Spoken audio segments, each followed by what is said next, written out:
রয়েছে, র্যাব রয়েছে, সেনা সদস্যরা রয়েছে। এছাড়াও কিন্তু পুরো যে সুপ্রিম কোর্ট এর আশেপাশে এলাকাগুলোতে কিন্তু যান চলাচল এই মুহূর্তে বন্ধ রয়েছে। আমরা দেখেছি যে যান চলাচল বন্ধ রয়েছে এবং এই মুহূর্তে আমাদের দেখানোর চেষ্টা করছি যে এখানকার সব শেষ পরিস্থিতি। আমরা দেখছেন বিজিবি রয়েছে, পুলিশের সদস্যরা রয়েছে, সব মিলিয়ে কঠোর নিরাপত্তা কিন্তু জোরদার করা হয়েছে সুপ্রিম কোর্ট এলাকায়।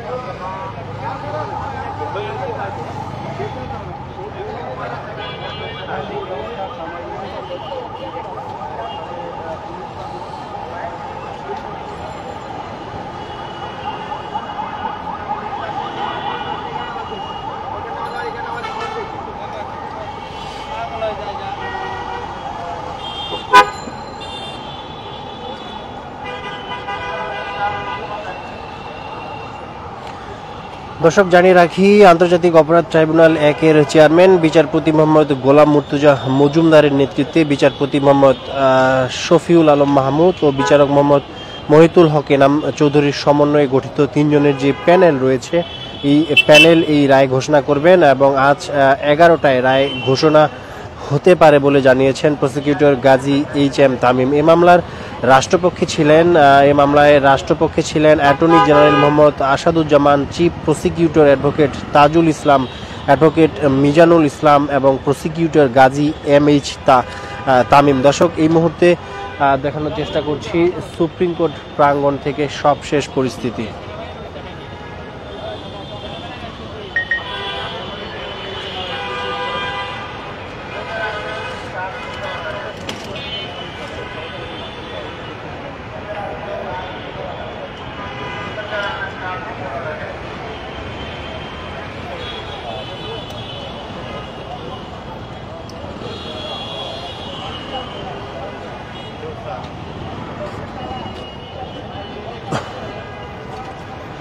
দর্শক, আপনাদের জানিয়ে রাখি, মানবতা বিরোধী অপরাধে প্রথমবারের মতো দেশের কোনো সাবেক প্রধানমন্ত্রী কিন্তু সাজার মুখোমুখি হতে যাচ্ছেন। আর এই রায় ঘিরেই দেশ বিদেশের মানুষের নজর এখন আন্তর্জাতিক অপরাধ ট্রাইব্যুনালের দিকে। জুলাই গণহত্যা দেয় কি সাজা পাবেন এক সময়ের প্রতাপশালী প্রধানমন্ত্রী, স্বরাষ্ট্রমন্ত্রী, এমন কানাঘুষা কিন্তু চলছে সর্বত্র। আমরা দেখেছি যে সুপ্রিম কোর্টের বাইরেও কিন্তু অনেকে এসেছেন, তারা বিভিন্ন ধরনের প্ল্যাকার্ড নিয়ে, ব্যানার নিয়ে শেখ হাসিনার যে বিভিন্ন শাস্তির দাবিতে কিন্তু তারা তাদের প্ল্যাকার্ড নিয়ে, ব্যানার নিয়ে এখানে জড়ো হয়েছেন। দর্শক, শেখ হাসিনার এই রায়কে কেন্দ্র করেই কিন্তু ট্রাইব্যুনাল ও সুপ্রিম কোর্ট এলাকায় জোরদার করা হয়েছে নিরাপত্তা ব্যবস্থা। সেই দৃশ্য আপনাদের সরাসরি দেখানোর চেষ্টা করছি। তৎপর গোয়েন্দা সংস্থার সদস্যরাও কিন্তু এখানে রয়েছে।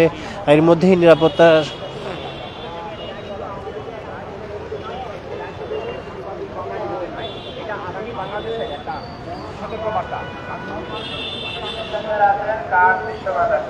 দর্শক, দেখানোর চেষ্টা করছি ট্রাইব্যুনাল ও সুপ্রিম কোর্ট এলাকার সবশেষ পরিস্থিতি।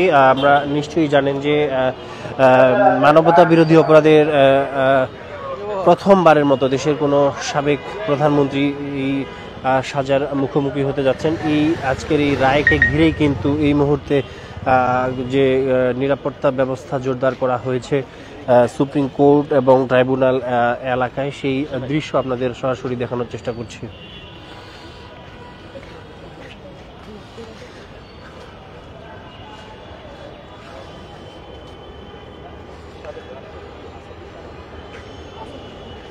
দর্শক, জানিয়ে রাখি, মানবতা বিরোধী অপরাধের এ মামলায় শেখ হাসিনা ছাড়াও আসামি রয়েছেন সাবেক স্বরাষ্ট্রমন্ত্রী আসাদুজ্জামান খান কামাল ও সাবেক IGP চৌধুরী আবদুল্লাহ আল মামুন। যদিও রাজসাক্ষী হয়ে নিজের একসময়ের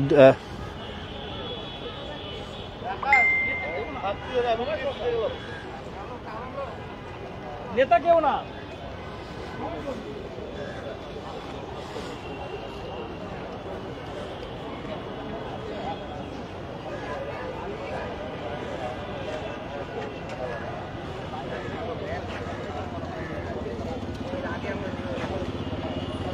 দর্শক দেখছেন সমকাল লাইভ। এই